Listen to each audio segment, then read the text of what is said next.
Pues el cerebro humano moderno procesa hoy, en un solo día, la misma cantidad de información que una persona promedio del siglo XVIII procesaba en toda su vida. ¡Wow! Es un dato verdaderamente abrumador. Totalmente.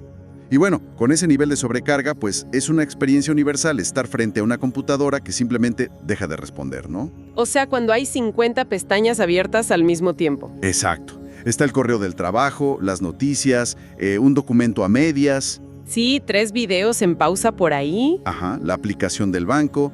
Y de repente, el ventilador del equipo empieza a sonar como turbina de avión. La memoria RAM está completamente saturada. Sí, y la pantalla de plano se congela. El sistema entra en una parálisis donde es imposible avanzar o retroceder. Claro, y es el colapso predecible de un sistema que fue diseñado para procesar una tarea a la vez, pero al cual se le exige manejar amenazas y estímulos por todos lados simultáneamente. Digo, la arquitectura del sistema simplemente no soporta la demanda. Definitivamente no la soporta. Y si se observa con atención, esa es la descripción perfecta de una mente ansiosa en la actualidad. Ajá, la RAM mental. Sí, esa RAM que se consume diariamente por, pues, la incertidumbre económica, las presiones familiares, la inestabilidad global. Hasta que llega a ese punto inevitable donde el cerebro se congela. Exacto. Y por eso el objetivo de nuestra inmersión a fondo de hoy resulta tan fascinante y necesario. Sí, porque vamos a analizar 3 recopilaciones distintas de textos bíblicos milenarios. Así es. Colecciones estructuradas por plataformas como Coalición por el Evangelio, Biblion y Kingdom Way. Y la meta, ojo, no es hacer un tratado teológico de nivel académico, para nada. No, sino extraer herramientas sumamente tácticas. Exactamente. Es ver estos textos no como literatura antigua de museo, sino como una especie de administrador de tareas. Ajá, un recurso que permite forzar el cierre de ese pánico mental. Totalmente. Y yo creo que el enfoque es crucial aquí. Sí, porque al revisar los documentos proporcionados por estas plataformas, algo salta a la vista de inmediato. ¿Qué sería? Pues que los textos originales no evaden en absoluto la brutal realidad del sufrimiento o la incertidumbre. No, para nada. No hay rastro de esa filosofía contemporánea del pensamiento positivo tóxico. Exacto, esa idea de que con solo sonreír los problemas desaparecen mágicamente. Sí, eso no está ahí. Por el contrario, ofrecen un ancla que es sumamente realista. Y para entender la mecánica de esa ancla, el primer paso que exigen las fuentes es, pues, mirar de frente el peso del agotamiento. O sea, validar que la saturación existe y que sus causas son genuinas. Definitivamente. A ver, vamos a desempacar esto un poco, porque la verdad suena muy poético abrir un libro y leer sobre la paz, pero, pues, la vida real es áspera. Muy áspera, sí. Y si revisamos los ejemplos que plantea Mark Altroch en el artículo de Coalición por el Evangelio, se describen escenarios que no tienen nada de abstractos. Son cosas de todos los días. Exacto. Habla de la incertidumbre moderna en su máxima expresión, como graduarse de la universidad y sentir que el futuro es una hoja en blanco aterradora. Claro, o perder un empleo estable de la noche a la mañana por un recorte corporativo. Sí, empacar la vida entera para mudarse a una ciudad desconocida, o simplemente el terror de empezar un trabajo nuevo donde las expectativas parecen, inalcanzables. Y fíjate que Altroich lleva esa lista de ansiedades cotidianas a una conclusión existencial bastante incómoda. Ajá, señala una fragilidad que la sociedad actual invierte mucha energía en ignorar, ¿no? Exacto. El texto afirma que en realidad ningún ser humano tiene garantizado siquiera su próximo latido del corazón. ¡Wow! Es un ataque frontal a la ilusión de control. Totalmente. O sea, la cultura moderna se basa en construir murallas gigantescas de supuesta seguridad. Sí, los portafolios de inversión, rutinas milimétricas, planes profesionales a 5 o 10 años. Ajá. Sin embargo, la premisa fundamental de estos textos antiguos es que la seguridad absoluta en el mundo material es simplemente una ficción. Y bueno, aquí es donde surge una objeción que me parece muy válida respecto a la aplicación práctica. A ver, cuéntame. Es innegable que la ilusión de control es frágil, pero cuando la cuenta del alquiler está vencida o el diagnóstico médico no es favorable, leer que no debemos preocuparnos puede sentirse casi como una burla. Sí, se entiende perfectamente esa frustración. Digo, el proverbio 12:25, que destaca una de las fuentes, es dolorosamente franco al decir la preocupación agobia a la persona. Es un diagnóstico perfecto. Exacto. Pero la pregunta es, ¿qué utilidad tiene ese diagnóstico cuando la crisis ya está encima y la mente empezó a crear puros escenarios catastróficos? Bueno, lo fascinante de esto es que al desmenuzar la estructura lógica de los versículos, jamás se exige la negación de la crisis. Ok, La propuesta más bien es un cambio cognitivo radical en cómo se procesa esa crisis. a ver, explícame eso. Hay un pasaje extraordinario que rescata la plataforma Biblia.on en la segunda carta a los Corintios, capítulo 4, versículos 8 y 9. Ajá. Dice así: estamos atribulados en todo, pero no angustiados, perplejos, pero no desesperados, perseguidos, pero no desamparados, abatidos, pero no destruidos. ¡Wow! Llama mucho la atención la repetición de los contrastes en ese texto. Sí, es muy rítmico. Es como si el texto funcionara como un cortafuegos para la mente, ¿no? O sea, primero admite el golpe emocional, pero de inmediato bloquea la propagación del daño. Es una genialidad desde el punto de vista de la psicología clínica moderna, la verdad. Claro. Porque lo que hace el texto es validar la experiencia del trauma. Declara abiertamente que estar perplejo o abatido ante la pérdida de un empleo es la respuesta correcta y esperada. O sea, valida el impacto emocional. Circunstancias externas de la integridad esencial de la persona. Entiendo. El mensaje no es finge que no duele. No, para nada. Es más bien como reconoce que el barco se está hundiendo, pero comprende que uno mismo no es el barco. ¡Wow! Rompe la cadena de rumiación por completo. Totalmente. Es decir, detiene esa espiral donde la mente pasa de me equivoqué en este reporte a me van a despedir y termina en de plano voy a vivir bajo un puente sin comida en 3 meses. Sí, esa bola de nieve catastrófica. Ajá. Y al decir abatidos, pero no destruidos, se le niega al cerebro el permiso para escribir un final trágico. Exactamente. Ahora, entender que esa incertidumbre es la regla del juego nos lleva al segundo punto crítico de las fuentes. Sí, porque enfrentar una crisis enorme es una cosa, pero la ansiedad también ataca en lo cotidiano. Claro, existe ese martes ordinario a las 3 de la tarde, donde de repente el pecho se aprieta frente a la pantalla de la computadora. El clásico ataque de preocupación diurna. Sí, cuando el sistema nervioso autónomo decide disparar las alarmas sin que exista un peligro de vida o muerte evidente en la oficina. Pasa muchísimo.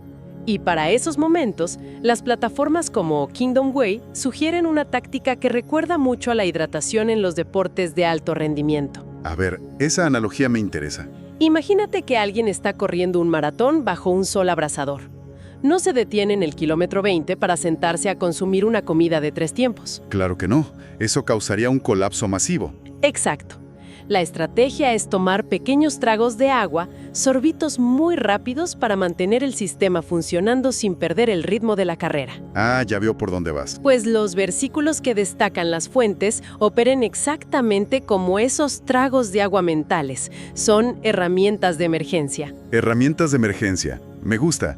Estamos hablando de textos breves, de muy fácil retención, supongo. Sí, por ejemplo, la primera carta de Pedro, capítulo 5, versículo 7, echando toda vuestra ansiedad sobre Él, porque Él tiene cuidado de vosotros. O el Salmo 56, versículo 3, que es de una contundencia enorme.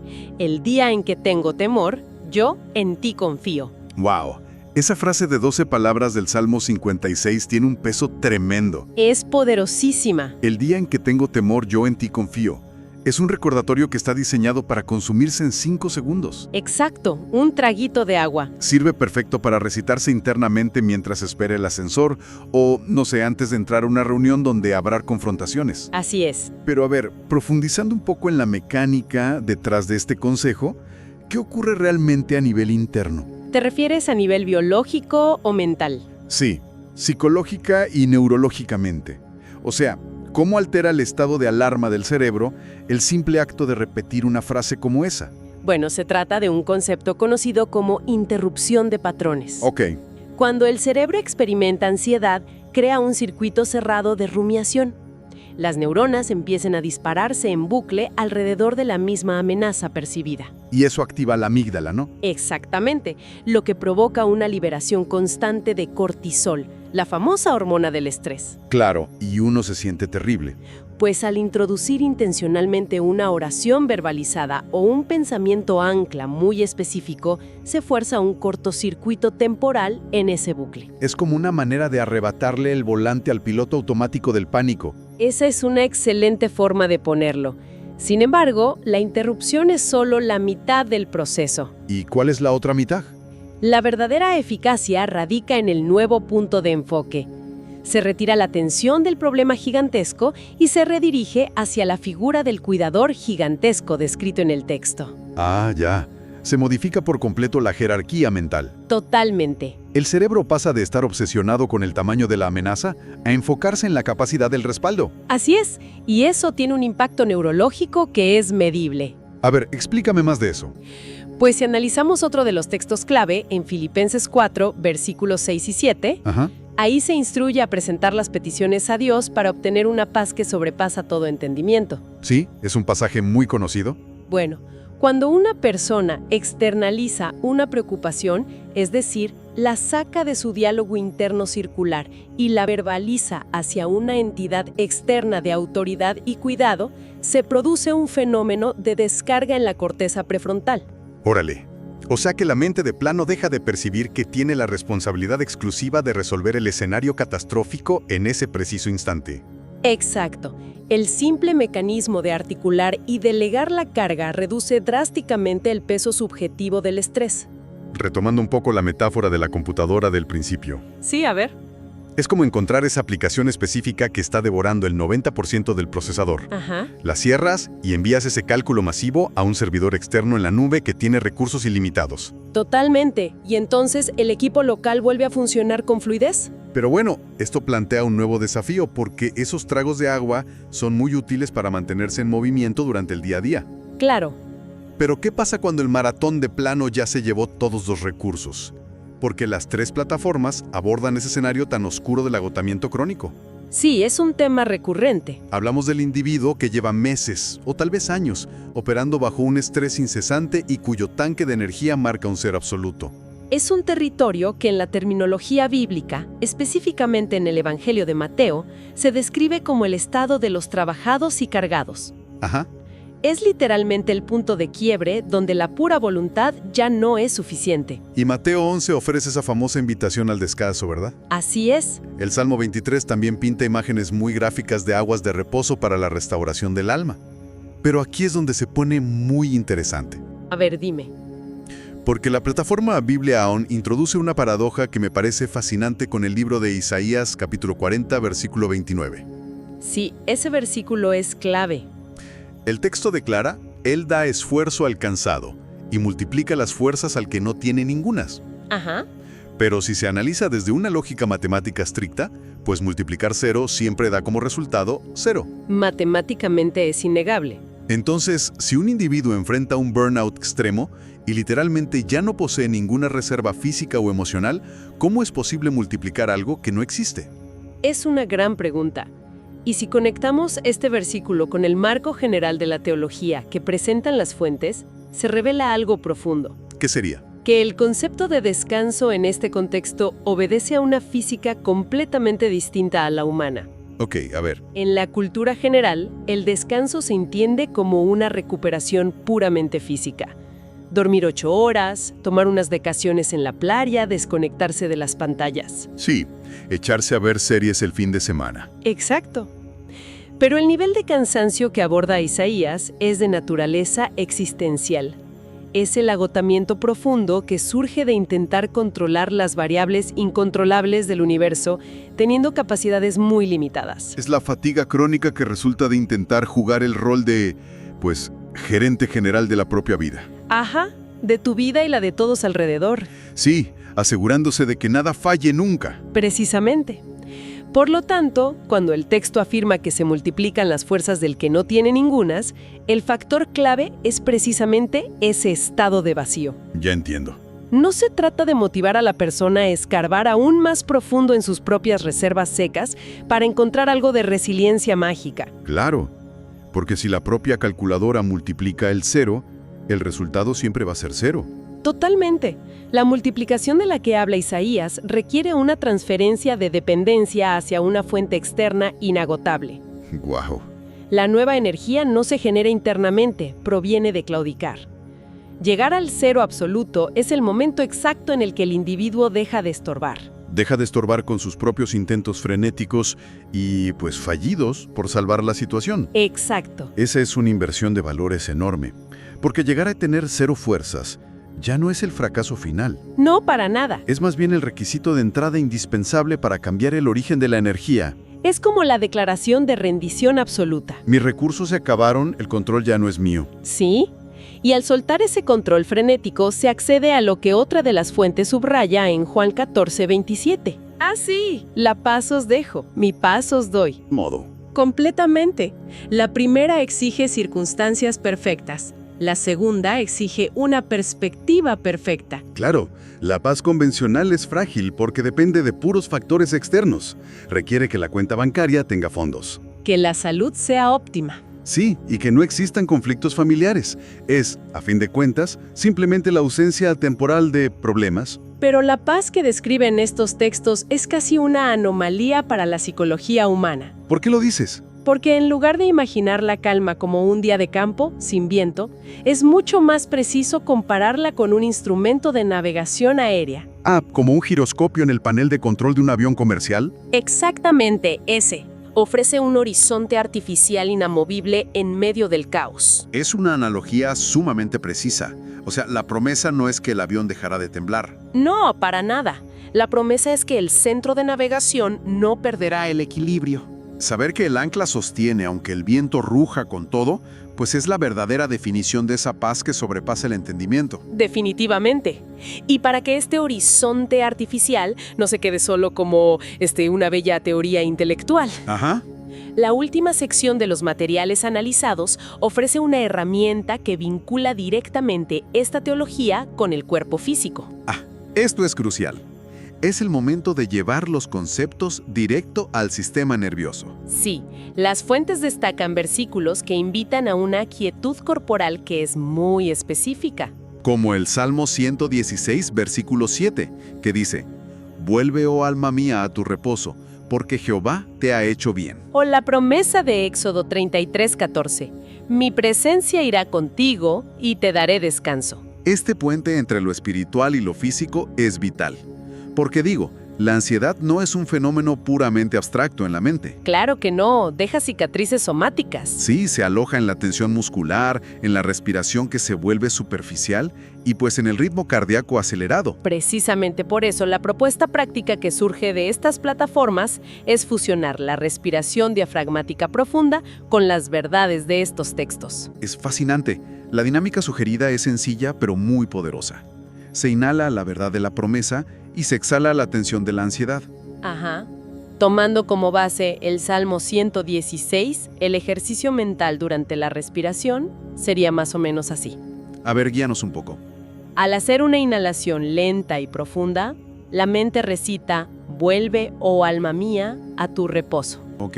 Luego, se retiene el aire una fracción de segundo y al exhalar muy suavemente, se piensa: «Porque el Señor te ha hecho bien». El ritmo natural del versículo se adapta de manera excelente a la mecánica pulmonar. Sí, fluye muy bien. Y otro ejemplo estructurado podría derivarse de Isaías 26, versículo 3, que menciona: «Tú guardarás en completa paz a aquel cuyo pensamiento en ti persevera». Sí, con ese el flujo rítmico sería inhalar profundamente mientras la voz interior declara: «Tú guardarás en completa paz». Ajá. Y luego liberar el aire, exhalando toda la presión muscular, mientras se concluye con: «A quien en ti confía».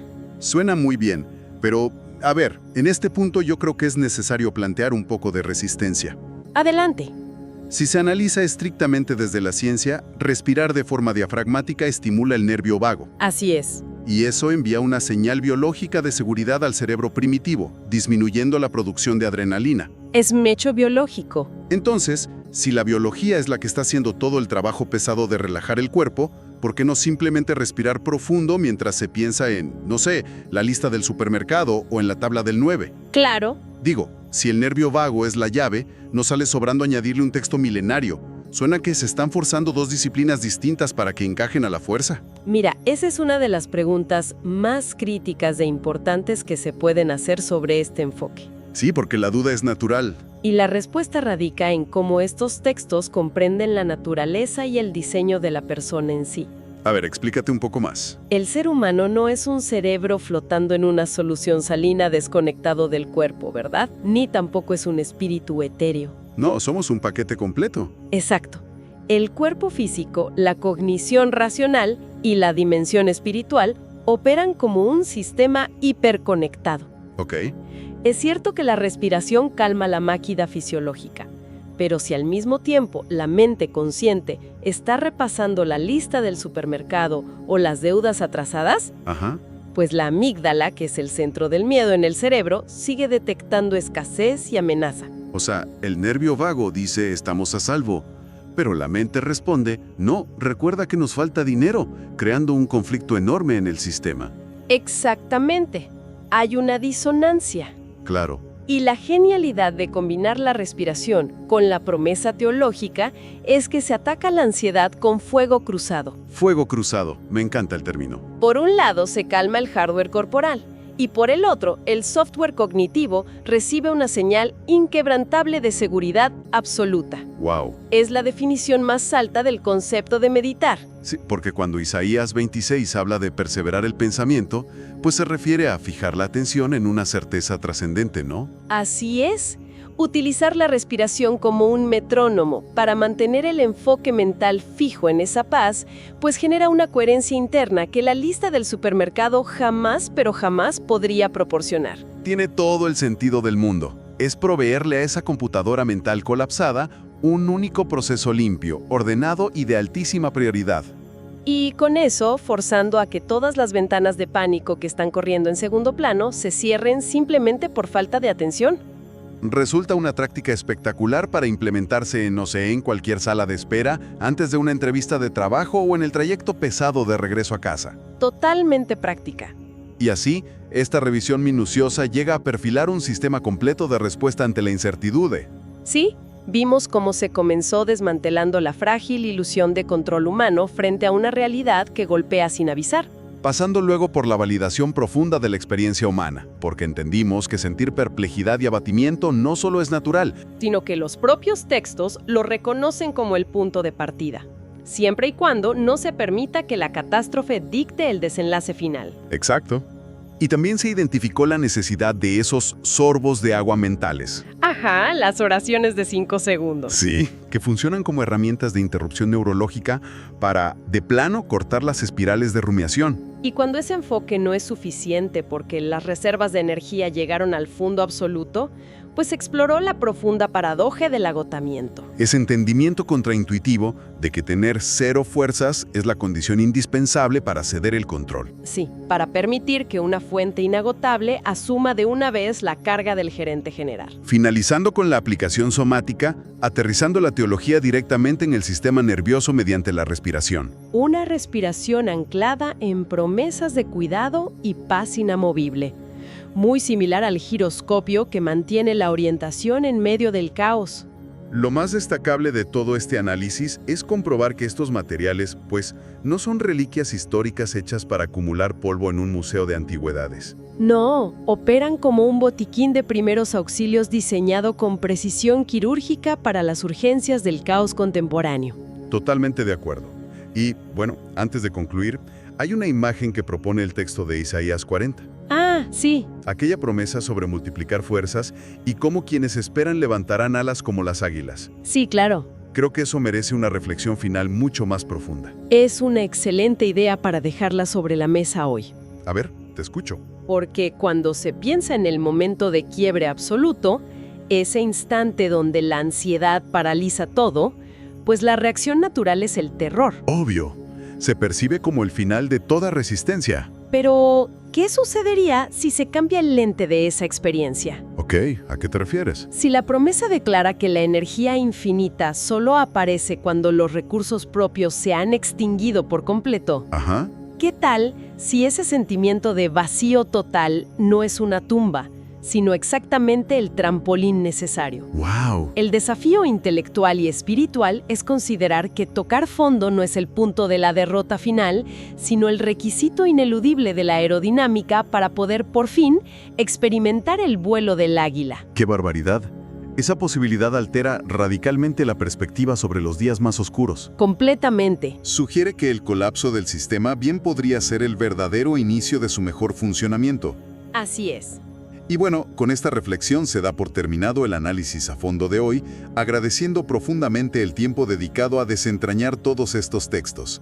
El agradecimiento es mutuo y queda abierta la invitación para que cada individuo siga cuestionando, explorando la profundidad de estas promesas y midiendo su impacto real. Así que la próxima vez que la mente parezca tener 50 pestañas de preocupación abiertas y la memoria RAM amenace con congelar el sistema entero, recuerden que existe la opción de hacer una pausa intencional. Recordar la fragilidad de las certezas, respirar la verdad del giroscopio interno y forzar el cierre del pánico con un profundo trago de agua mental. Hasta la próxima.